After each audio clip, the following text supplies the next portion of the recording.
ভাবি কি যে আমি কার সঙ্গে বাড়ি যাব। হ্যাঁ, যারা একটু দূর থেকে আসে না, তারা কি ভাবে যে আমি কার সঙ্গে বাড়ি যাব, আসার আগেই বাড়ি যাওয়ার প্ল্যান। তুমি যাবা, তাহলে আমি যাব, তোমার সঙ্গে আবার বাড়ি ফিরবো।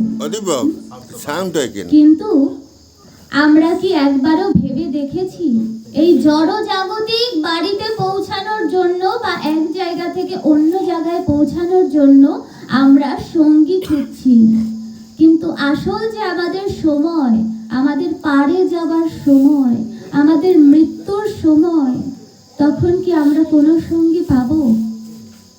কেউ কি আমাদের সঙ্গে যাবে? কেউ আমাদের সঙ্গে যাবে না।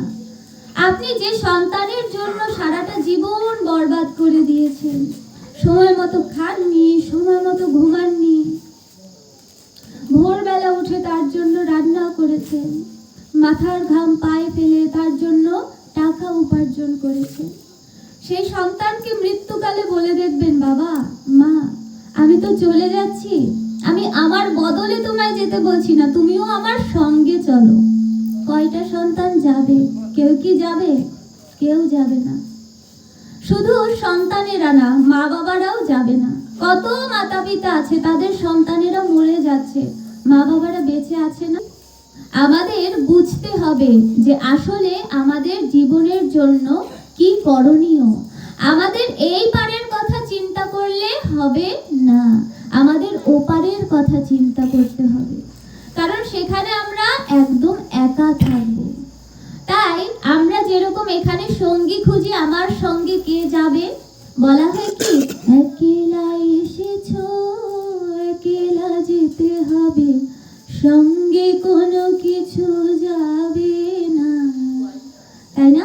আমরা একলা এসেছি, একলা যেতে হবে। তাই জন্য সেই একার যে বিষয় বস্তু যা কিছু আছে সবকিছু গোছাতে হবে। এমন নয় যে জায়গা জমির দলিল গোছাতে হবে, এসব দলিলে কোনো কাজ হবে না। আমাদের টিকিটটা তৈরি করতে হবে, আমাদের পারের কড়ি তৈরি করতে হবে। বলে না 16 আনা ছাড়া পার করবে না। তা আমরা ক আনা অর্জন করেছি এ জীবনে? আমরা অর্জন কিছুই করিনি, বরঞ্চ যা অর্জিত ছিল তাও বর্জন করে দিয়েছি এই সংসারের মায়া মোহতে আবদ্ধ হয়ে। বলা হচ্ছে কি কাল ব্যাল মুখগ্রাসা ত্রাস নির্নাশ হেতবে শ্রীমদ্ ভাগবতম শাস্ত্রম কলকিরে নিভাষিতম। আমাদের আয়ু দিন দিন কমে যাচ্ছে না? বয়স বেড়ে যাচ্ছে, আয়ু কমে যাচ্ছে। কাল ব্যাল মুখঃ গ্রাস, কাল রূপী সর্প, হ্যাঁ, যে আমাদের মৃত্যু, সে আমাদের অতি নিকটে চলে আসছে, সে আমাদের তার মুখে গ্রাস করে নিচ্ছে।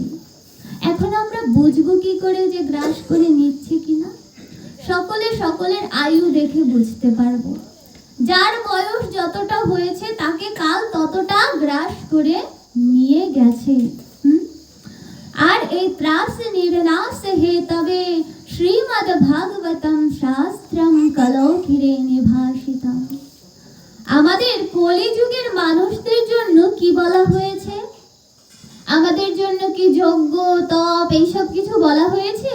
এসব তো সেই আগের যুগে ছিল, এগুলো কি আমরা করতে পারবো? সকাল বিকেল একটু ঠাকুর পুজো দিতে তাতেই আমাদের কষ্ট হয়ে যায়। 16 মালা তো দূরের কথা, আমাদের 8 মালা জপ করতেই শ্বাসকষ্ট উঠে যায়। তাহলে আমরা কি আমাদের কোনো কিছু গোছাচ্ছি? কিচ্ছু গোছাচ্ছি না, কিন্তু কাল আমাদের প্রতি মুহূর্তে গ্রাস করে নিয়ে যাচ্ছে।